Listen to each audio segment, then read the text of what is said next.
Le 22 janvier 2023, Laurent Ruquier était aux commandes d'un nouveau numéro des enfants de la télé, sur France 2.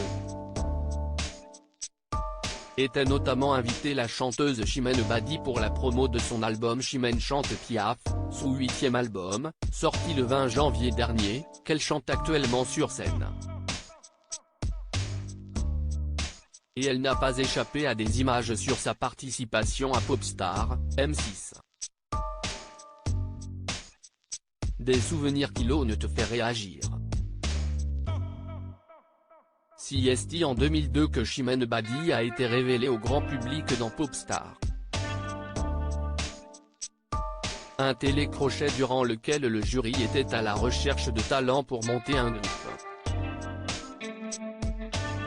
La chanteuse de 40 ans a tenté sa chance face à Valérie Zetoun, Bruno Vandelli, Elisabeth Anaïs et Richard Cross.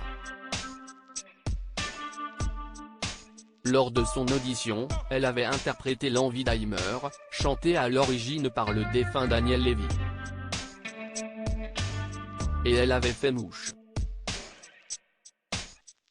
En revanche pour la partie danse, c'était une autre histoire.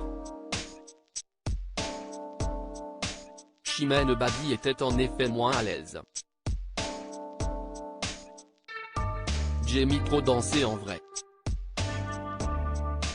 Mais avec les caméras sur moi, ce n'était pas mon truc, a-t-elle commenté des images d'un cours de danse. Si est ensuite la séquence durant laquelle Valérie Zetoun lui annonce qu'elle n'est finalement pas retenue qui a été diffusée. Il y a un décalage entre vos possibilités vocales et vos possibilités corporelles, peut-on l'entendre dire. Un moment. Que la belle brune qui est de nouveau célibataire n'avait pas entendu à l'époque. L'enfoiré. Je n'avais pas réentendu ça, a-t-elle répliqué avec le sourire. Monsieur Poulpe, qui était aussi convié dans Les Enfants de la télé, a précisé que la phrase n'est vraiment pas ouf. Et Laurent Ruquier d'ajouter, Edith Piaf n'a jamais eu besoin de faire de grandes chorégraphies pour être celle qu'elle est devenue.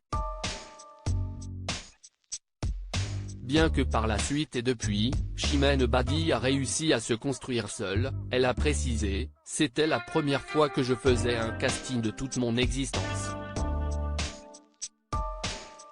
Je sortais de ma petite campagne et faire la fille sexy, ça ne me ressemble pas. Moi, je voulais juste chanter, c'était un moyen comme un autre d'avoir un avis professionnel. Et elle l'a eu, mais cela ne l'a pas empêché de persévérer et d'avoir une belle carrière.